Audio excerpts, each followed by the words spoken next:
본 방송은 영화 콘텐츠 제작 동아리 온더플로어와 인천 유일이 독립영화관 영화공간 주안과의 협업을 통해 제작된 방송입니다.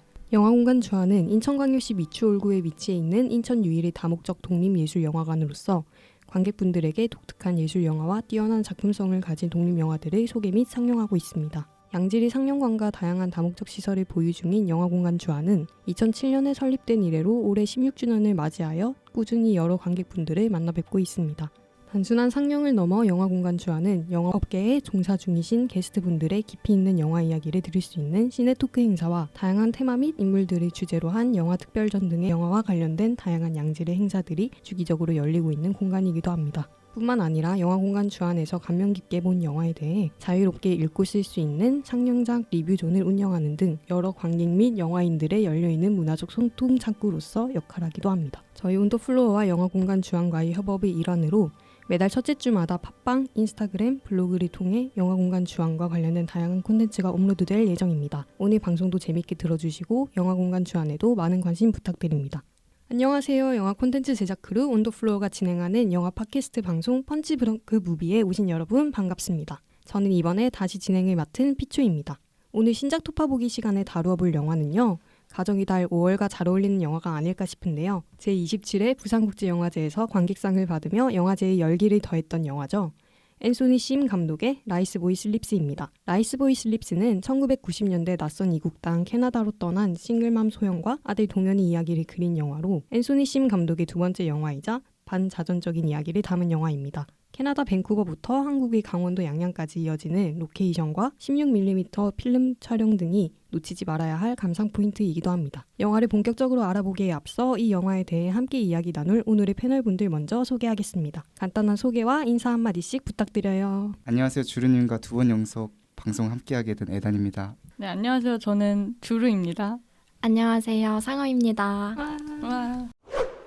네, 패널분들 소개를 하였으니 이제 신작 토파보기 라이스 보이 슬립스 1부 시작하겠습니다. 신작 토파보기 라이스 보이 슬립스 1부에서는요. 영화의 줄거리를 초, 중, 후반부로 나누어 되짚어보면서 영화의 내적인 요소들, 장면 분석이나 연출, 캐릭터, 카메라 촬영 등의 주제적인 측면에 대해 이야기해보려 합니다. 우선 다들 영화 어떻게 보셨나요? 우선 저부터 말해보자면 저는 너무 좋았거든요. 사실 영화 자체가 막 엄청 다이나믹하기보다는 잔잔하게 흘러가잖아요. 그렇죠. 그게 오히려 좋았던 것 같고 사실 요즘은 막 엄청 자극적인 컨텐츠들을 많이 봤거든요. 네네. 근데 막 이런 류의 영화를 보니까 사람이 차분해지는 느낌이 들어서 좋았어요. 주르님은요? 전 자극적인 거 좋아하거든요. 저 바빌론 이런 거 좋아하는데 사실 이건 진짜 말한 것처럼 잔잔하잖아요. 그래서 재미는 솔직히 있다고는 잘 모르겠어요. 근데 영화적인 재미는 없지만 그래도 되게 잘 만들고 좋고 따뜻한 영화였다. 따스웠다. 네, 따스웠어요. 혹시 에단님은 어떻게 보셨나요? 이 영화가 사실 개봉할 때부터 되게 미나리 영화랑 여러 가지로 비교가 많이 됐잖아요. 좀 소재도 그렇고 이야기도 그렇고 뭔가 서로 비슷한 지점이 되게 많아서 어떤 영화일까 되게 궁금해하면서 봤는데 보니까 분명히 이제 비슷한 지점이 있긴 한데 그럼에도 좀 다른 영화긴 하다. 좀 앤소니 심 감독만의 개인적인 이야기가 담겨 있고 뭐 차별점도 있고 그래서 뭐 자세한 얘기는 이따 또 하겠지만 또 약간 이런 소재가 좀 무겁게 약간 다뤄질 수도 있고 사실 되게 고군분투하는 어려운 삶을 그리다 보니까 좀 보면서도 불편하거나 좀 스스로도 감정 소모될 수 있는 맞아요. 체력이 좀 그렇게 될 수 있는 영화임에도 불구하고 이게 되게 따뜻하게 느껴졌거든요. 아마 이 질감이나 뭐 맞아요. 카메라의 시선 이런 것들이 맞아요. 좀 따뜻해서 그렇게 느꼈던 것 같고 그래서 저도 영화 보고 나서 우울감에 빠졌다기보다는 그냥 마음 한구석이 따뜻해지는 그런 경험을 했습니다.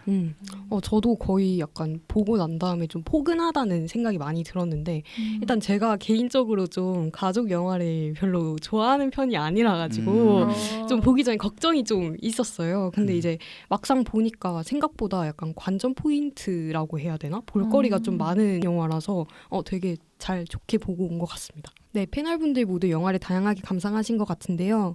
이제 본격적으로 영화에 대해 자세히 이야기 나눠볼까 합니다. 우선 초반부 줄거리 상원님이 간단하게 소개 부탁드려요. 영화는 한 남성의 나레이션으로 시작합니다. 남편을 먼저 떠나보낸 싱글맘 소영은 자신의 아들 동현을 더 좋은 환경 속에서 키우기 위해 캐나다로 떠납니다. 낯선 타지에서 소영은 아들 동현과 자신의 삶을 이어가기 위해 공장에서 일을 하는데요. 소영과 동현은 공장과 학교라는 각자의 위치에서 차별과 맞서며 서로 의지하게 됩니다. 네, 감사합니다. 혹시 다들 초반부에 흥미로웠던 장면이나 연출이 있으셨나요? 저는 그 영화 자체가 이민을 간 사람들 그리고 그의 자식들이 느꼈을 외로운 마음들을 잘 표현한 것 같다고 생각을 했어요. 어떻게 보면 되게 단순하고 직관적으로 연출을 했는데 막 김밥 냄새가 난다고 놀리거나 동현이 그래서 놀림받고 막 쓰레기통에 버리잖아요. 맞아요. 네. 그리고 다음날 막 엄마한테 나도 다른 애들이 먹는 거 싸줘 이러는 게 그 어린 아이도 자신이 다른 아이들과 다르다는 걸 인지했다는 거잖아요. 그렇죠. 그게 조금 마음이 아팠고 그런 자녀의 소외와 관련된 부분들이 잘 표현됐던 영화인 것 같아요. 저는 약간 나레이션으로 시작하는 게 독특했다고 생각했거든요. 그러니까 뭔가 딱 영화가 처음 시작한 장면부터 그 한국의 자연 풍경을 쫙 담으면서 다큐멘터리처럼 하고 또 나레이션으로 뭐 소영이의 어떤 어린 시절을 이야기해 주잖아요. 네네. 그런 부분들이 좀 되게 하나의 구전설화를 들려주는 것 같다. 그렇게 시작하는 게 조금 흥미로웠던 것 같았어요. 저는. 맞아요. 저는 이 동현이가 어린 애들이랑 싸우고 그러니까 라이스보이라고 놀림을 받잖아요. 그 후로 싸우고 이제 교무실에 이제 불려가는 장면.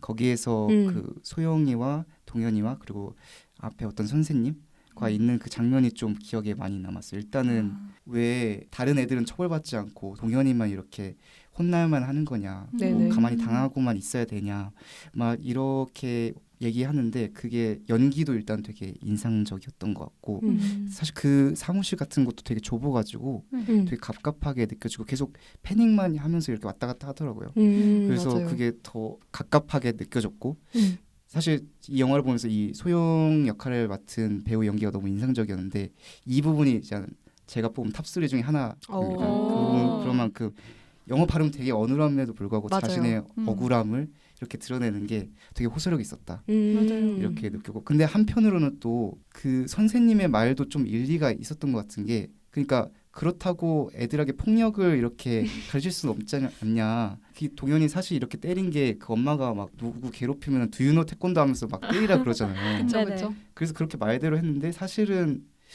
그렇게 하는 게 맞나 싶기도 하거든요. 그래서 선생님의 말에도 일리가 있었던 것 같고 사실 저는 뭐 자식을 키워보지는 않았지만 이렇게 두유노 태권도 방식의 자식 교육은 조금 아니 근데 실제로 하라는 뜻에서 두유노 태권도라고 알려줬을까요? 그냥 맞아요. 제가 하라는 너무 거 아니에요? 하라? 아니죠. 그건 뭐죠? 그냥 맞서라. 그치. 그럴 땐 아. 그렇게 해야지. 이렇게 하라는 의미에서 그래요? 하는 거 아닌가요? 그래도 어린애인데 진짜 그렇게 한다고 생각하잖아요. 어쨌든 네. 결론적으로 했네요. 모르겠네요. 어쨌든 뭐 그랬습니다.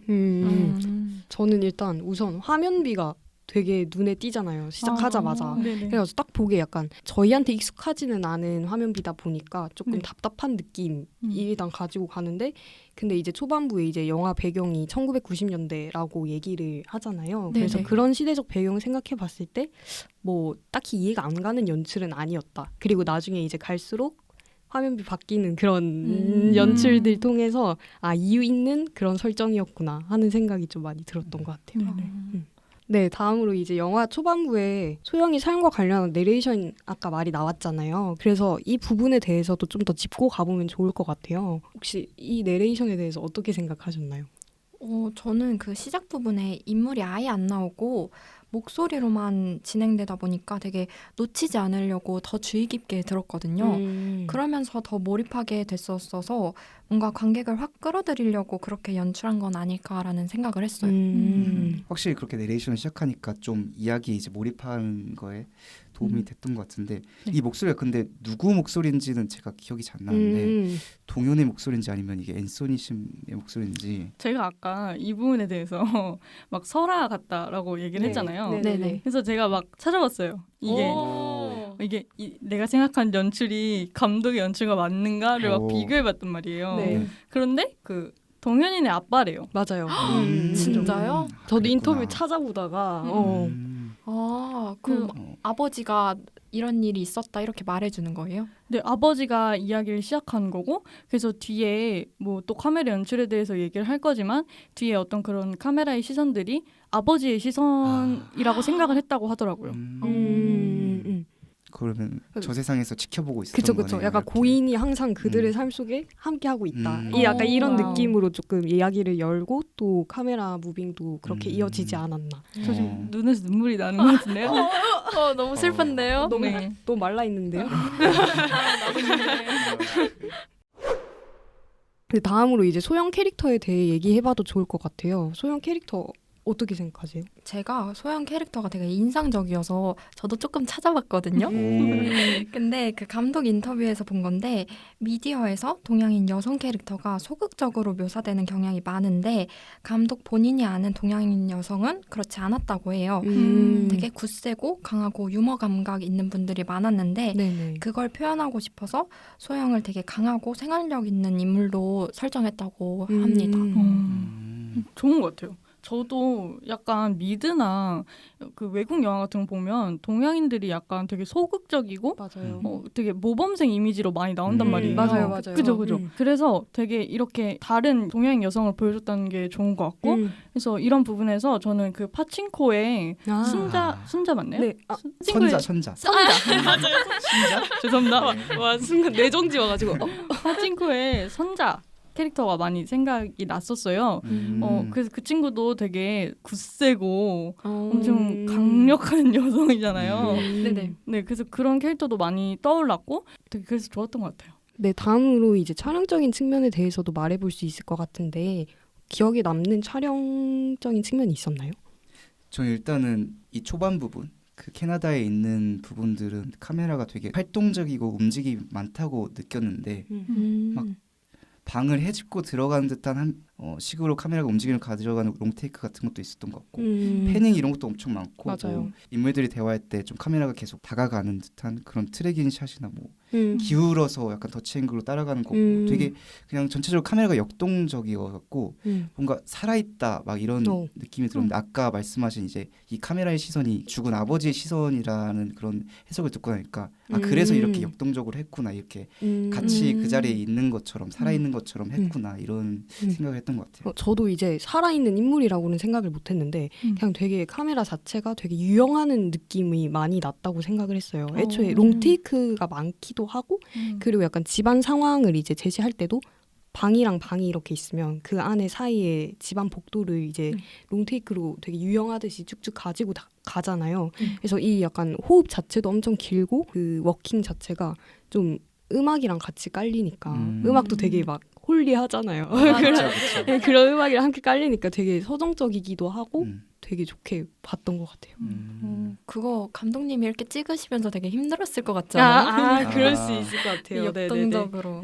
그래서 저도 이제 카메라가 워낙 역동적이니까 몇몇 장면들은 조금 좀 다소 어지럽다라는 과하다. 약간 과하다. 네, 그런 느낌 들었었는데 그래서 왜 이렇게까지 찍었을까 했는데 이제 감독님이 인터뷰를 되게 많이 하고 계셨더라고요. 많이 하고 다니셨더라고요. 뉴스에도 나오셨어요. 엄청 많이 나오셔서 얘기를 듣게 됐는데 그 이제 그게 아버지의 시선이라서 이제 살아있듯이 카메라를 하는 거잖아요. 네. 근데 그렇게 아버지의 시선으로 찍고 싶었던 이유는 워낙 그 둘의 이야기와 이 영화 속의 이야기가 되게 감정적이라고 생각을 했대요. 근데 저희도 영화 보고 나서 되게 감정적인 영화라고 그쵸. 생각을 많이 했었잖아요. 네네. 그래서 그런 부분들을 좀 누르고자 제 3자의 입장인 그 아버지의 시선으로 좀 객관적인 그 시선으로 보고 싶었대요. 멀리서 관조하는 듯한 네. 느낌으로. 아니면 너무 이제 감정이 몰입 심해질 것 같아서 그렇게 촬영을 했다고 하더라고요. 근데 저는 이제 관조적인 태도 얘기가 나와서 그런데 사실 그 장면이 기억에 남기는 하거든요. 그 앞에서 놀림 받던 동현이가 같은 반 친구 때려서 이제 그 선생 앞에서 이제 정학 처리를 받는 그 따지는 그 장면에서 소영이랑 동현이랑 선생을 이제 카메라가 되게 이렇게 번갈아 가면서 비추는데 이거 그리고 어떻게 보면 그 안에서 불안한 동현의 시선도 보이고 이제 또 화가 난 소영의 시선도 보이고 그리고 그냥 선생의 시선도 뭐라 표현해야 될지 모르겠지만 선생의 시선도 이제 되게 관찰자적인 입장에서 좀 담으려고 카메라가 노력을 했다라는 생각은 들더라고요. 그 장면에서는. 그리고 그 영화를 다 필름 카메라로 촬영했다고 해요. 맞아요. 그래서 저는 처음에 그 나레이션 나오면서 자연 보여줄 때 조금 뭔가 화질이 안 좋아서 놀랐었거든요. 네. 근데 알고 보니까 필름 카메라로 다 찍었다고 하고 그리고 개인적으로는 오히려 그 뿌연 화면이어서 감성을 더 잘 살린 것 같았어요. 맞아요.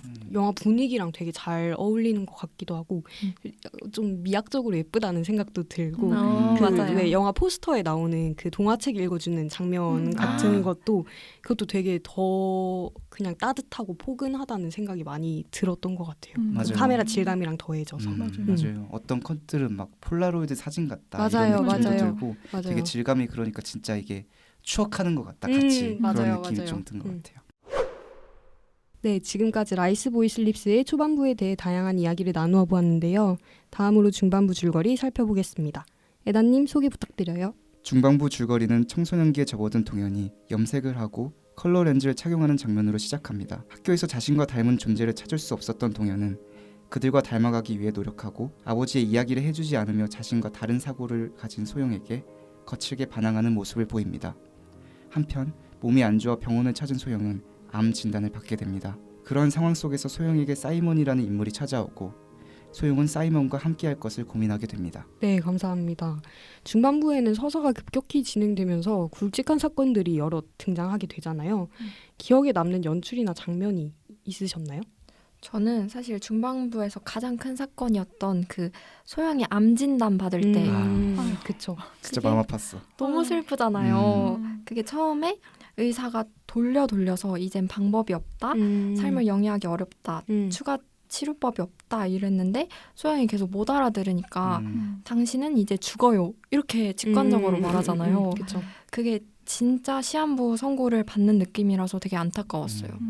그때 또 되게 두꺼운 사전을 들고 오잖아요. 그때 또 맞아. 이제 스마트폰 이런 것도 없을 맞죠. 때니까 그러면서 네. 이제 췌장암 이 영어 단어를 이제 일일이 찾아보고 그러면서 그 심각성을 뒤늦게 이렇게 점점 이해하게 되는 그런 모습이 되게 안타까웠고 그때 그런 연기도 되게 좋았어서 맞아요. 제가 연기. 아까 말한 이 소영의 이 라이스보이 슬립스의 연기 탑3 중에 또 하나가 이거였습니다. 네. 나머지 하나가 에다님이 탑3 궁금해지는데요. 이제 하나 나왔습니다. 그러니까요.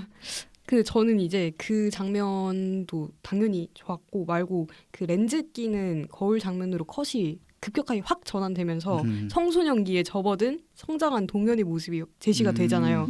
근데 이 전환 자체가 되게 과감해가지고 좀 놀랐거든요. 그리고 실제로 성장한 모습도 과감해서 놀랐고 얼굴이 진짜 많이 네. 바뀌었더라고요. 아니 제가 아는 동현은 동그란 안경 쓰고 있는 그 볼살이 이렇게 막 그죠. 토실토실한 애기였는데 네. 근데 갑자기 딱 바뀌고 이제 렌즈를 끼고 있는 그런 장면이 나오는데 엄청 과감하다라는 생각이 많이 맞아요, 들었던 맞아요. 것 같아요.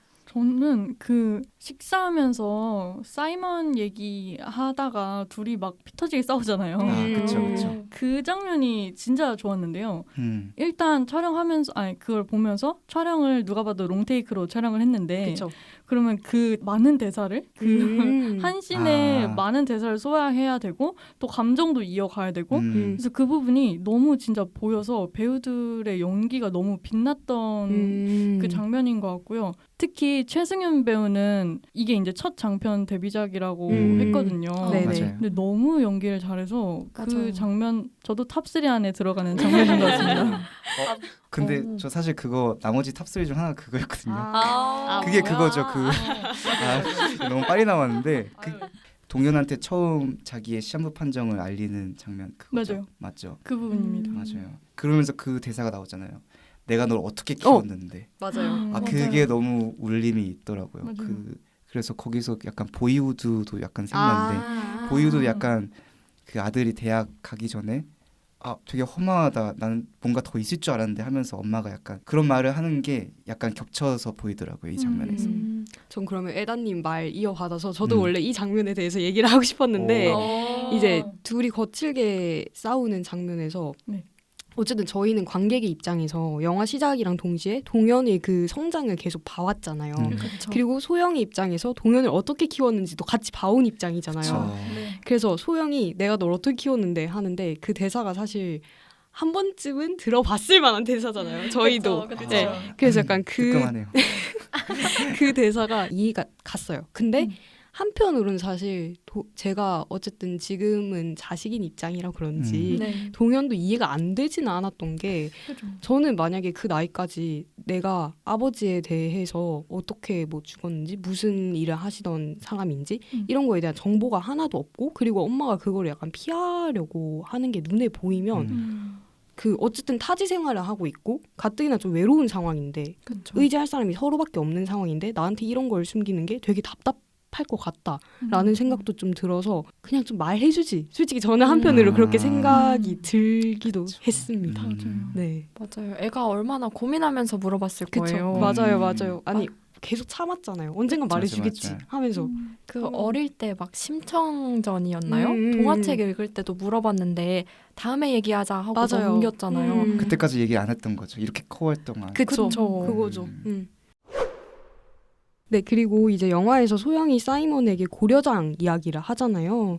근데 이 고려장 이야기가 감독이 이런 얘기를 삽입한 이유가 뭐라고 생각하시나요? 저는 잘 모르겠어요. 사실 이 영화 보고 주르님이랑 계속 같이 고민했었거든요. 근데 답을 내지 못했고 그 고려장 얘기할 때 연기가 엄청났다는 거는 알겠어요. 근데 그 내용 자체가 그 아들은 어머니를 버렸음에도 불구하고 어머님은 아들을 사랑했다잖아요. 그쵸? 근데 사실 동현이가 어머니를 버리진 않았고 사랑하고 챙기기도 했잖아요.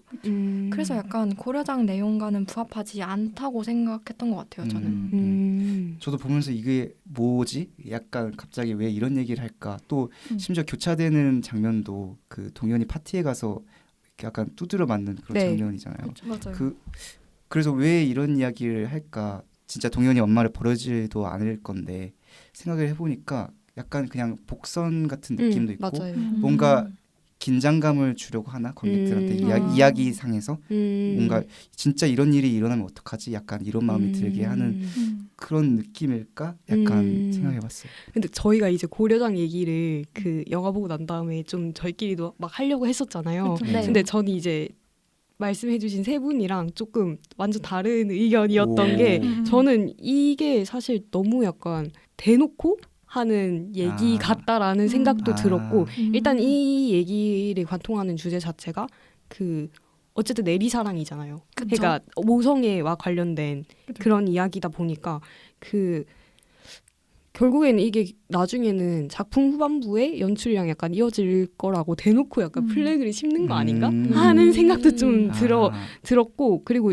나중에 얘기하겠지만 실제로 그 후반부 생각했을 때 비슷하게 흘러가잖아요. 물론 네. 다르지만 그냥 이 얘기에서 그 어머니가 일망적으로 사랑을 한다 이런 의미가 아니라 그냥 그 어머니가 그 아들에게 가지는 사랑의 크기, 사랑의 정도. 왜냐면 소영이 그런 인물이잖아요. 그쵸. 사이먼에게 이제 그 청혼 같은 걸 받았어도 자기 아들이 싫다고 하면 그냥 절대 안 할 만한 그런 사랑을 가진 인물이기 때문에 그걸 어떻게 보면은 엄청나게 단편적으로 보여주는 얘기가 저는 고려장 얘기가 아니었나 하는 생각도 좀 들었고 후반부 연출이랑도 맞물린다는 생각이 들었습니다. 저도 솔직히 이 얘기 왜 넣었는지 굳이 맞아요. 이랬거든요.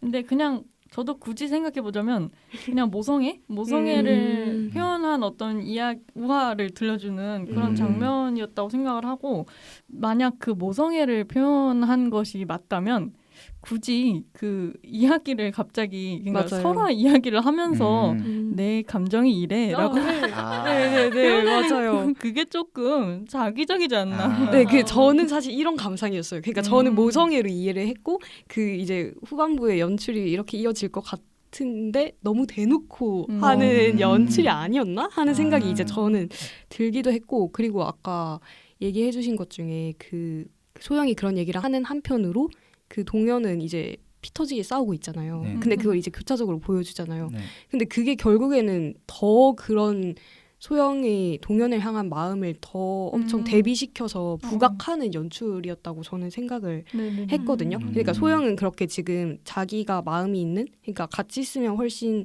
좋을 만한 그런 사이먼이라는 인물 앞에서 담담하게 그런 이야기를 풀어내고 자기의 마음을 표현을 하는데, 근데 이제 아들은 방황을 하고 있는 거잖아요. 물론 근데 그 아들도 사실 그 엄마를 안 사랑한다기보다는 그 동현이 그렇게 방황을 하는 이유 중에 하나가 그 어머니가 이제 그 암에 걸렸다라는 거를 듣고 난 다음에 조금 더 맞아요. 그렇게 된 맞아요, 상황이었잖아요. 그래서 약간 이렇게 연출적으로 일부러 이렇게 저는 교차적으로 배치를 했다라는 생각이 들어서 그런 의미들이 담겨 있지 않았나 하는 생각이 들었습니다.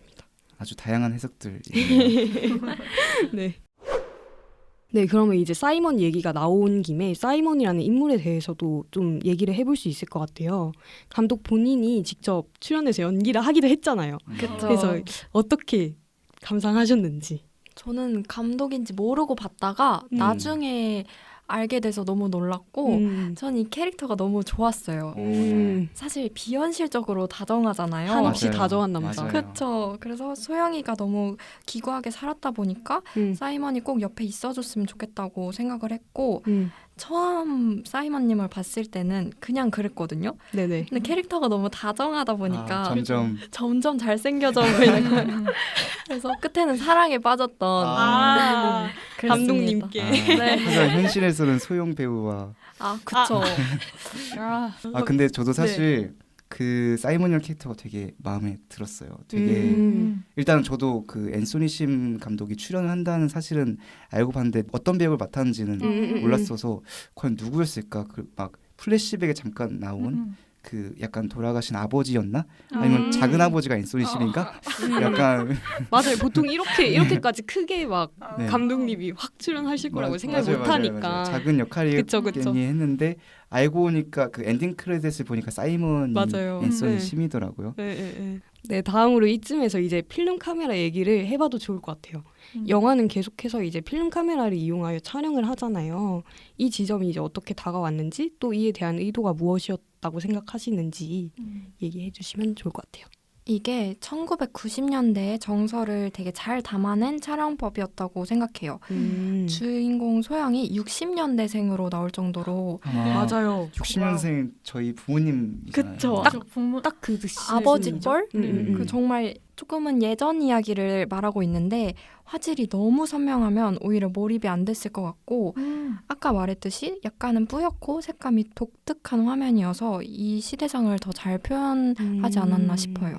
저는 이제 이 필름 카메라와 관련해서 좀 얘기하고 싶은 부분이 많은데 일단 저는 이게 되게 인물 내면 묘사에 되게 잘 어울리는 느낌이었다고 생각을 하거든요. 그 질감 자체도 왜 요즘 약간 필름 카메라가 다시 붐이 일어나듯이 막 그러고 맞아요. 있잖아요. 그게 감성적인 면을 채워줄 수 있는 질감이기 때문에 그렇다고 저는 생각을 하거든요. 그래서 되게 정서적인 질감을 잘 가져가고 있고 그리고 이제 제가 그냥 영화 코멘터리를 추가적으로 보다가 본 건데 홍상수 감독이 있잖아요. 네. 그 이제 그 신작 물 안에서 나왔는데 거기서 이제 포커스가 나간 장면이 가득한 그런 작품이거든요. 그래서 이거랑 관련해서 선명한 이미지의 신물이 났다라고 이야기를 하셨더라고요. 근데 저는 이제 개인적으로 약간 이 말이 무슨 말인지는 알겠다라는 생각이 들었던 게 어떻게 보면 약간 홍대병 같을 수 있는데 저도 옛날에는 약간 눈 안 보여도 안경을 안 끼고 다닐 수 있어요. 일부러 세상을 흐리게 보려고? 네네네. 선명하게 보기 싫어서. 좀 홍대병이 있으시긴 했네요. 그러니까 그게 너무 선명하니까 부담스럽고 좀 과하고 막 표정 관리 좀 해주시면 안 될까요? 혹시 지금 렌즈 끼셨나요? 지금 이제는 다시 완치해서 렌즈 끼고 병에서 완치되셨군요. 네네네 잘 돌아다니고 있습니다. 다행이네요. 네. 저도 이 영화를 진짜 지배하는 전체적인 그 정서가 향수라고 생각을 했거든요. 근데 그 필름 카메라로 촬영을 함으로써 톤 앤 매너를 그냥 딱 잡아줬어요. 맞아요. 그 정말 촬영이 중요했고 잘 선택했다고 생각을 하고요. 그런데 이렇게 영화 분위기를 좋게 만들어줬음에도 불구하고 이제 필름 카메라가 이제 디지털 촬영과 비교했을 때 되게 거슬리는 점이 많잖아요. 그렇죠. 그래서 진짜 인터뷰 같은 데에서도 막 이제 현장에서 그 촬영한 거를 모니터링을 못 하고 그게 진짜 힘들었대요. 너무 힘드네요. 진짜 힘들 것 생각만 같은데. 해도. 배우들도 힘들었다고 하더라고요. 그러겠다. 자신의 연기를 못 봐서 그게 너무 힘들었고 그다음에 이제 필름 카메라는 저장이 되는 게 아니라 네. 그 하나 찍을 때마다 그게 다 돈이잖아요. 필름이. 그쵸. 아. 네. 그래서 한 컷 한 컷 최대한 테이크 실수 없게 와. 정말 심혈을 기울여서 네, 찍었다고 진짜로. 해요. 네네네. 와. 오히려 그렇게 해서 영화가 더 잘 나온 것 맞아요. 같은 게 아닌가? 근데 진짜 뭐 아니면 도였을 것 같아요. 그러니까요. 아예 다 버리거나 맞아요, 진짜. 아니면 와. 되게 잘 살렸거나 너무 집중해서. 아찔하네요. 그리고 이게 독립 영화다 보니까 예산이 그렇게 많지도 맞아요. 않았을 아, 거잖아요. 맞아. 그래서 근데 힘들었을 것 같아요. 진짜로. 그러네요. 그리고 저는 이게 되게 약간 사진 같다라는 생각도 들었는데 저는 개인적으로 그림 같다라는 생각이 좀 많이 들었거든요. 그래서 약간 막 단순히 그냥 미장센이 엄청 막 유려하고 예쁘고 이걸 떠나가지고 약간 동영상 파일 기반이 아니고 이제 필름으로 찍었다 보니까 그런 필름이 가지는 물성이나 약간 회화성을 한껏 담고 있는 그런 질감이라고 생각을 해서 왜 이제 나중에 얘기를 아마 하겠지만 노을이 저도 되게 사진 같다는 느낌보다는 그림같이 약간 블러된 것 같은 그런 느낌이 좀 강했던 것 같습니다. 네, 이제 후반부로 넘어가 볼까 해요. 후반부의 줄거리는 어떻게 되나요? 시한부 판정을 받은 소영은 동현의 정체성 확립을 위해 한국으로 여행을 가게 됩니다. 그곳에서 자신의 남편이자 동현의 아버지의 집을 찾게 되고 식사 자리를 가지게 됩니다. 처음으로 할아버지와 작은아버지 등의 친가 식구를 만난 동현은 아버지의 유품을 건네받고 소영과 함께 아버지의 묘소로 향합니다. 네, 감사합니다. 후반부에도 마찬가지로 흥미롭거나 인상 깊었던 장면이 있으셨나요? 동현이 거기서 처음으로 작은아버지한테 목욕탕을 가게 되잖아요. 네.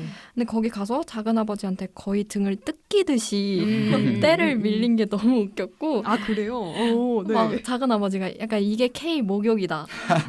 K 매운맛이다를 보여준 느낌이라서 혼자 되게 웃으면서 봤던 것 같아요.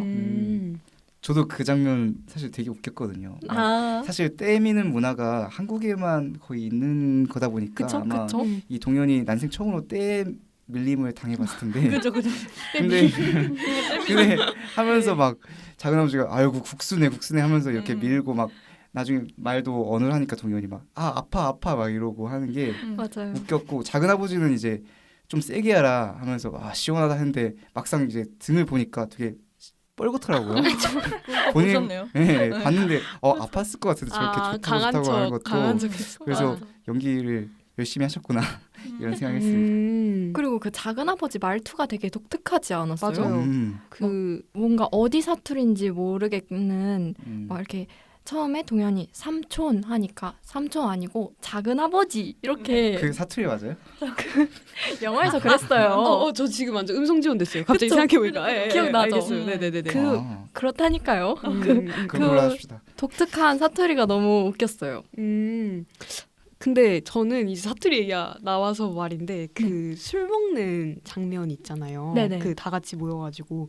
근데 저는 이제 그런 장면에서도 그렇고 때밀이 장면에서도 그렇고 제가 이 영화에서 개인적으로 좀 아쉬웠던 부분인데 대사들이 약간 항마력이 조금 딸리는 장면들이 그죠. 조금 있더라고요. 그래서 그 목욕탕 얘기를 하자면 그 동현이 이제 거울 보고 이렇게 웃잖아요. 근데 네. 그것도 뭔가 대본에 괄호 치고 거울을 보고 씩 웃는다. 약간 이런 지문이 그대로 쓰여 있을 것 같아가지고 약간 오그라드네요. 부끄럽기도 하고 같이 뭔가 술 먹을 때도 작은 아버지가 그 연기가 아쉬워서 그런 건지 모르겠는데 그 술 마시면서 동현이 이제 삼촌 아니고 작은 아버지라고 이제 정정해서 불렀을 때 자기 혼자 이제 작은 아버지 이러면서 제가 입술 막 이렇게 하는 그랬어요? 네 있었거든요. 근데 저는 이제 거기서 약간 뜨악하는 마음이 조금 들어서 아쉬웠다라는 생각이 좀. 저 한 가지만 더 말씀드리면은 네. 또 후반부에 기억에 남았던 장면 중에 하나가 그 소영과 동현이 이제 그 아버지의 산소에 가잖아요 처음으로. 그쵸. 그 앞에 서서 이제 절을 하는 그 장면이 구도가 약간 특이하더라고요. 그 카메라의 눈높이가 무슨 얘기할지 알 것 같아요. 맞아요. 알죠. 네. 카메라 눈높이가 그 묘의 눈높이였어요. 음, 보통 그런 장면 찍을 때는 그냥 맞아요. 위에서 찍거나 약간 사람의 눈높이로 찍는데 그런 장면이 결국엔 앞서도 계속 말했듯이 그 카메라가 아버지다. 약간 그쵸, 묻힌 그게 이제- 아버지가 거기에 함께 있다는 것을 그렇게 구도로도 또 이렇게 표현하지 않았나. 맞아요. 이제 아버지에 대해서 그 얘기를 해주셔서 말을 하고 싶은데 이제 영화 제목에 대해서도 저희가 얘기를 빼놓을 수가 없을 것 같아요. 이게 그냥 라이스보이도 아니고 라이스보이 슬립스라고 제목을 맞아요. 슬립스가 붙죠. 쓰잖아요. 그래서 이 제목 혹시 의미에 대해서 생각해보신 그게 있는지. 이제 라이스보이 슬립스라는 제목이라고 해서 왜 그럴까 이제 계속 곰곰이 생각하면서 영화를 봤는데 사실 엔딩 크레딧이 올라갈 때도 왜지? 약간 라이스보이는 알겠는데 라이스보이가 놀리는가 왜 굳이 슬립스가 붙여야만 하나 왜 그럴까 이렇게 생각을 해봤는데 약간 슬립스라는 게 이렇게 잠들다 또 영면하다 이렇게 약간 그런 느낌도 있잖아요. 영문과. 본인도 영문과 아니에요? 네 맞습니다. 네, 역시 영문과 알아보는. 이 영화상에서는 그런 식으로 좀 영원히 잠드는 캐릭터는 2명이 있는 것 같은데 돌아가신 동현의 아버지라든지 이제 나중에 돌아가실 소영 아직 안 죽었는데요. 나중에 매정한 사람아. 너무해. 사람은 언젠가 죽으니까요. 저희는 죽어가고 있는 거죠. 살아가면서. 근데 죄송합니다. 네. 어쨌든 그렇게 두 인물이 대표적인 이제 영원히 잠들 수 있는 그런 인물이라고 생각하는데 이런 라이스보이라는 단어가 이제 그 뜻이 그냥 다르다는 뜻이잖아요. 나와 다른 음식을 그쵸? 먹는 그런 놀림의 말인데 그래서 이 라이스보이가 어떻게 보면 어떤 이방인으로서의 단어라고 생각을 해본다면은 그 아버지도 결국엔 자기만의 세상에서는 좀 이방인 같이 살아왔고 그렇게 느꼈기 때문에 세상을 떠났고 어머니도 또 이 타지에서 이방인으로서의 삶을 힘겹게 살았기 때문에 그런 라이스보이를 이방인이라고 생각한다면 그런 이방인으로서의 라이스보이들을 이렇게 기리는 이렇게 영원히 잠든 그런 사람을 기리는 뜻으로 하지 않았을까라도 생각했는데 좀 과할 수도 있긴 아니요, 하지만 근데 되게 따뜻한 해석이네요. 그런가요? 영화에 정답은 없으니까요. 그렇죠. 정답은 없으니까. 그 에다님이 얘기해준 부분에서 조금 이제 비슷한 포인트가 있었던 게 저는 이제 슬립스가 붙는 게 저는 그냥 딱 슬립스라고 하면은 잠들다. 그러니까 여기 잠들다. 약간 이런 느낌이 좀 많이 들거든요. 그래가지고 라이스보이 슬립스니까 그때의 라이스보이는 없다. 그러니까 이제 여기 잠들다 이런 느낌도 조금 들었던 게 어떻게 보면 그 영화가 처음에 캐나다에서 시작을 해서 이제 한국으로 넘어오면서 그 머리를 깎는 장면이라든지 이걸 통해서 이제 자기 정체성을 좀 찾아가는 과정이었잖아요. 동현한테 있어서는. 네. 그래가지고 그냥 그런 어린 시절에 이제 포근한 꿈으로 안내했던 그런 자장가처럼 소파에서 이제 자신과 같이 있었던 그 어머니 이미지에서 이제 동현에게 꿈속에만 존재할 것 같았던 진정한 정체성을 찾아가는 과정을 영화가 전반적으로 그리고 있다고 생각을 해서 그때의 라이스보이는 여기 잠들었다. 그러니까 이제 없다. 동현이 약간 주체성을 좀 더 진정한 나를 찾았기에 라이스보이란 없다. 약간 이런 의미로도 좀 생각을 해볼 수 있지 않을까 하는 생각을 했습니다. 저도 그 슬립스를 진짜 잠으로 해석을 했는데 그 라이스보이들이 어디에나 있을 거 아니에요. 뭐 그쵸. 회사에도 있을 거고 학교에도 있을 건데 막 삶을 치열하게 살되 잘 때는 되게 편안하게 잠에 들잖아요. 그리고 그 아이 동현이가 엄마가 어릴 때 재워주고 막 친구들 괴롭히면은 때려 막 이렇게 하면서 좋은 말도 해주고 재워주면 애가 잠들 때는 되게 편안하게 잘 거 아니에요. 곤이 잘 네, 그리고 동현이 되게 좀 애들한테 맞고 왔을 때도 엄마가 무릎에 맞아요. 놓고 재워주잖아요. 맞아요. 그게 그 라이스보이들이 잘 때는 편안하게 좀 행복해라 해서 라이스보이 슬립스 이렇게 한 게 약간 엄마의 자장가 같은 느낌. 그렇네요. 되게 아닐까요? 다양해서 너무 재밌네요. 네네. 오. 혹시 주르님도? 저는 제가 감성을 살짝 깨는 것 같지만 네네네. 저 마음이 준비를 하고 있겠습니다. 심 감독님이 진짜 인터뷰를 여러 개 하셨더라고요.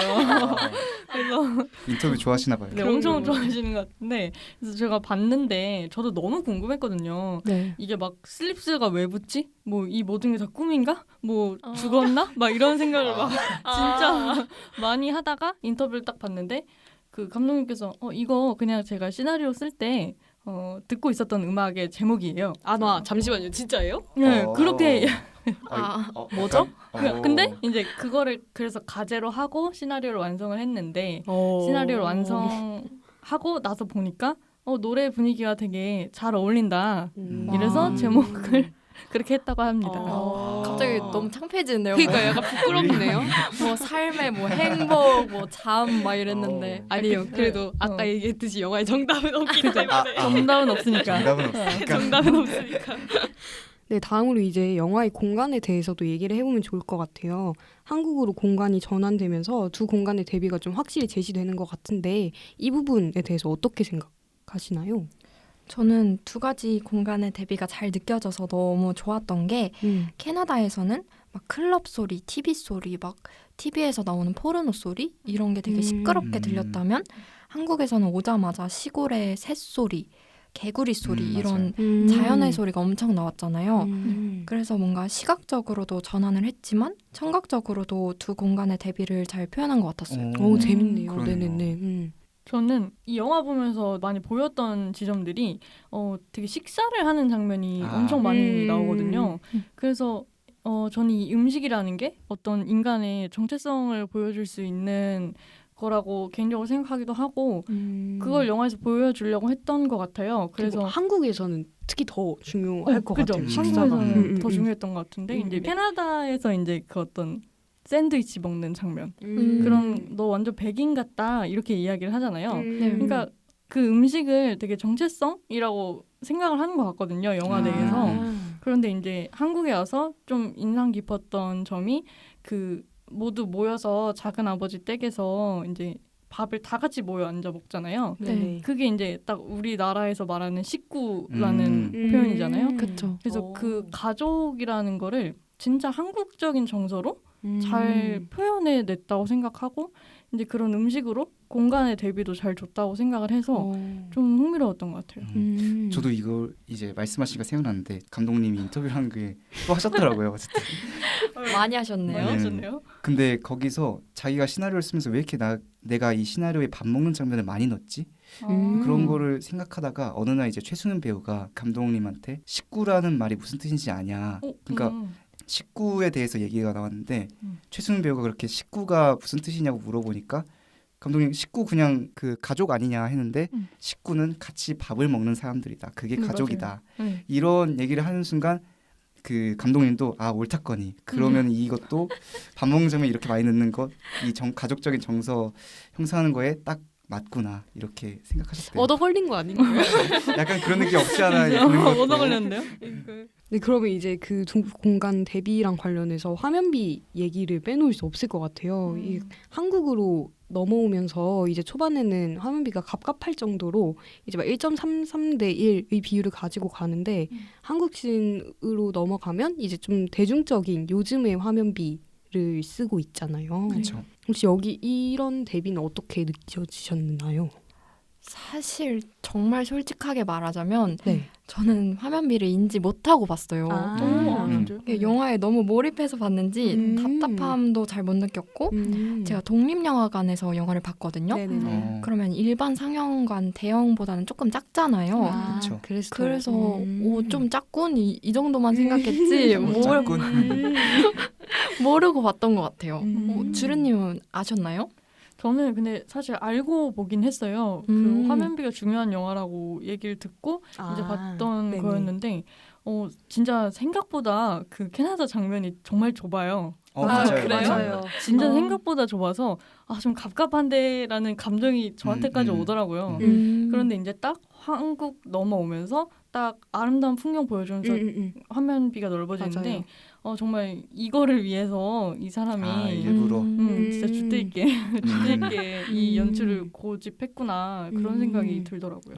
저는 이제 그 풍경씬 얘기 나오면서 딱 든 게 일단 그 한국의 지리적 배경이 제시되는 장면들이 엄청 많잖아요. 근데 이게 이제 갑자기 트인 화면비랑 약간 시너지 효과 내면서 되게 그냥 후련했어요. 그러니까 그 소영이 위에서 막 울부짖잖아요. 네. 뭔가 그때 느꼈던 후련함처럼 그 저는 이제 화면비 넓어지게 저한테는 되게 크게 느껴져가지고 되게 그냥 딱 트이는 느낌도 들고 동연이 한국에 와서 좀 더 안정적이게 되는 그런 정체성과도 연결이 돼서 되게 좋은 선택이었다는 생각이 들었습니다. 네, 지금까지 영화 라이스 보이 슬립스의 연출과 장면, 메인 테마 등을 위주로 꼼꼼히 이야기하는 시간을 가졌는데요.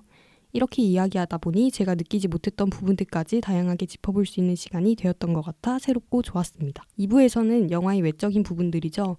감독 앤소니 심에 관련된 이야기, 영화의 배경 및 비하인드, 배우들의 명령기에 대해 이야기해볼 예정이니까요. 방송 끝까지 저희와 함께 들어주시길 바랍니다. 2부로 넘어가기 전에 영화의 제목을 정하는데 결정적인 영향을 주었던 음악이죠. 시겔 로스의 라이스 보이 슬립스 들으면서 2부로 넘어가겠습니다.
신작 토퍼보기 라이스 보이 슬립스 2부 시작하겠습니다.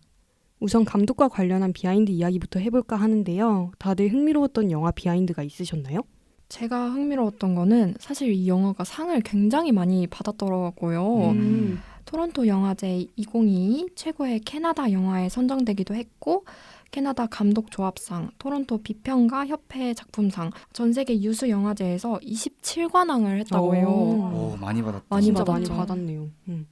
그리고 또 이게 촬영이 그 한국 장면이 꽤 긴에도 불구하고 4일 동안만 찍어서 이렇게 결과물을 근데 4일 동안 찍었음에도 불구하고 되게 서로에 대한 신뢰도 있었고 그런 과정이 되게 순조로웠다고 하는데 사실 야외 촬영이 되게 많아서 이걸 살면 어떻게 했을까 이게 진짜 운도 좋았겠다 그리고 대단하다 이런 생각이 드네요. 아니 그리고 실제로 영화 촬영 전에 감독이 가족 같은 친밀함을 좀 사실적으로 표현을 하기 위해서 배우들끼리 시간을 보낼 수 있는 스케줄을 잡아놨다고 하더라고요. 그래가지고 그런 시너지가 날 수 있지 않았나 4일 만에 하는 생각이 들었습니다. 그리고 저는 배우랑 감독 두 분에 대해서도 이야기하고 싶은데 일단 그 소영 역할 맡으신 최승현 배우가 인터뷰에서 이제 앤소니 심 감독이 이제 배우로서 경험이 오래돼서 이제 배우가 정확히 뭘 하는지 뭘 원하는지 디렉팅을 잘해준다 이렇게 얘기를 했더라고요. 그러니까 이 심 감독님이 그 원래 연기를 하시던 분인데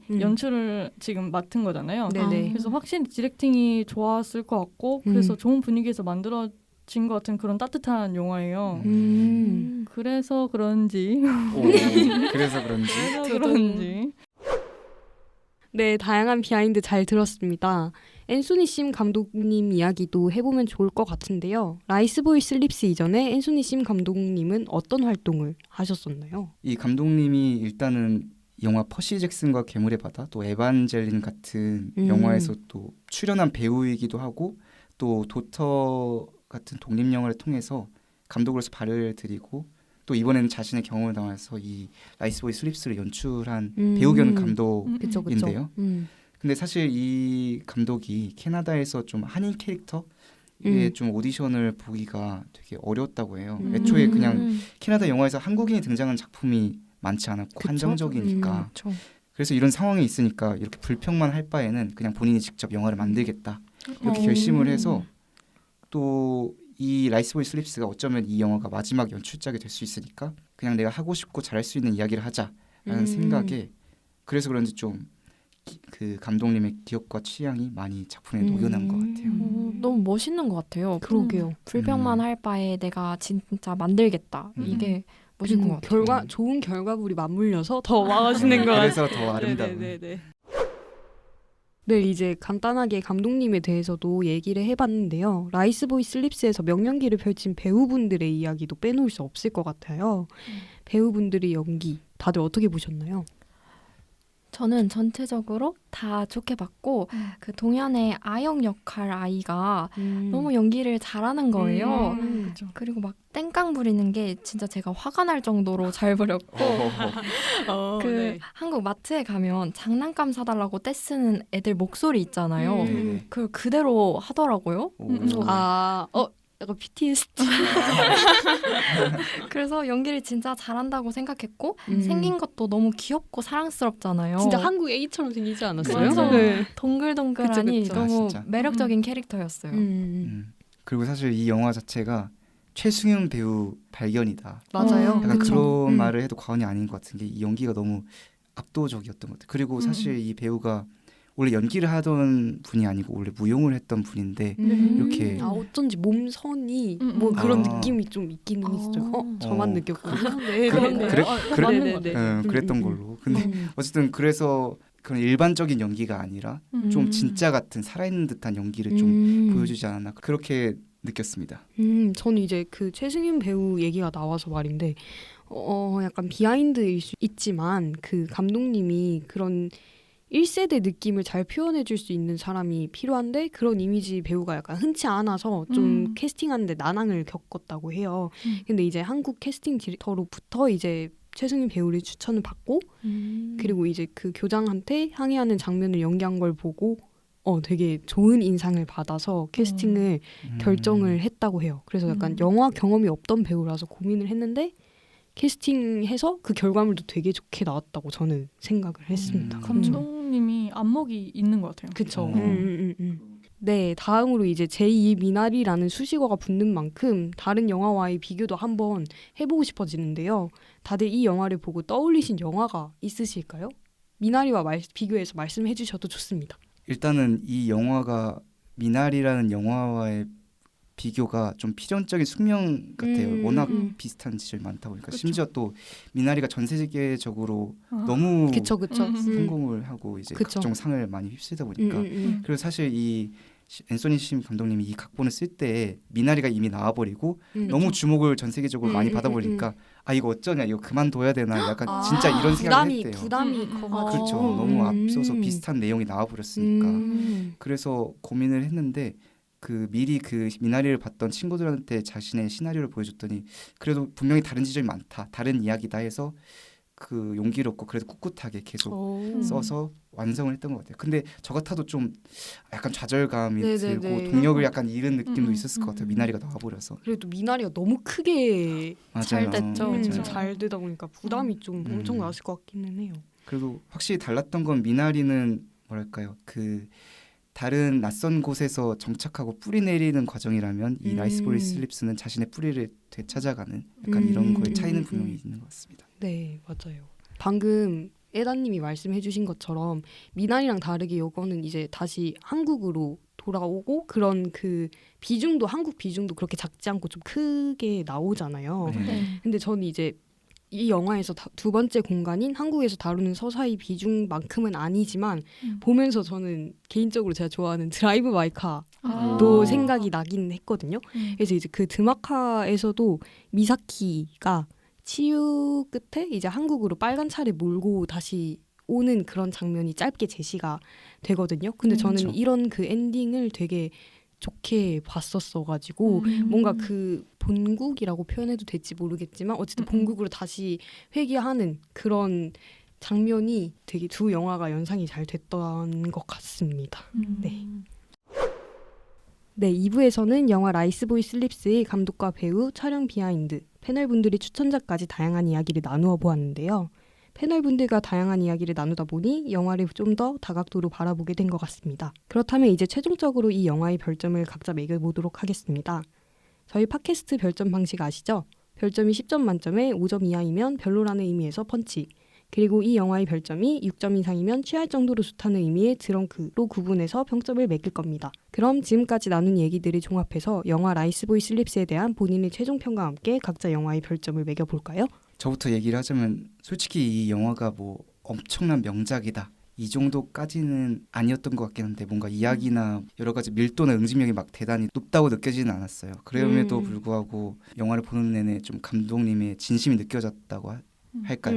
좀 연기도 되게 빛났고 감독님이 사이먼을 맡은 것도 그렇고 되게 여러모로 따뜻해지고 진심이 느껴지는 잔잔한 영화 같아서 뭔가 평양냉면처럼 슴슴한 느낌도 있고 어쨌든 그래서 좋았습니다. 그래서 저는 7점으로 드렁크를 드리고 싶고요. 한 줄 평을 하자면 쌀 불리듯 불리는 그리움이라고 하겠습니다. 오, 라이스. 네네네. 저는 8.5 드렁크 드리고요. 자극적이었던 제 일상에 뭔가 잔잔함을 준 것 같아서 좋았어요. 한 줄 평은 지금도 소외당하는 모든 라이스 보이들이 편안하게 잠들 수 있는 밤이 왔으면으로 하겠습니다. 와, 심야 라디오 오. 같은데요? 잘 자요. 네, 잘 자요. 다음으로 저는 조금 걱정이 많았지만 막상 보고 나니까 엄청 포근포근하다라는 생각도 들었고 앞서 말했듯이 저는 좀 그 당연한 관계의 그런 소중함도 생각을 좀 해보게 된 것 같아서 그래서 저는 일단 별로 안 좋아하는 장르임에도 좋았기에 6.5점. 저한테 되게 높은 거예요. 네, 드렁크 드리고요. 한 줄 평은 언제나 그 자리에 있듯이 포근하게 이렇게 하겠습니다. 포근하네요. 저는 상원님과 네. 점수가 같습니다. 오. 10점 만점에 8.5점으로 드렁크이고요. 저는 한 줄 평으로 고향 밥상처럼 꾹꾹 눌러 담은 노스텔지어. 상당한데요. 뿌이뿌이뿌이. 찢었다.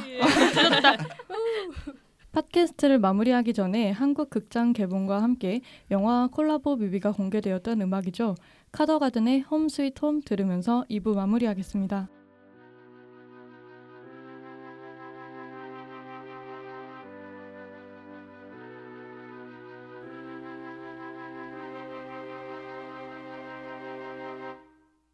발걸음을 세며 비좁고 울먹인 벽들을 지나 핸들을 잡으면 너울진 마음에 지금 어딜 걷고 있는지 아니 어딜 가려고 했던가요. 소파와 고향인 어느새 소물이 고민을 고요히 마주하게 하곤 빈잔을 가득히 채웠고 아마 조금 뒤면 잠들 거예요. 점점 눈이 감겨올 때 울컥 든 마음에 미안하단 말해볼걸. 좀 더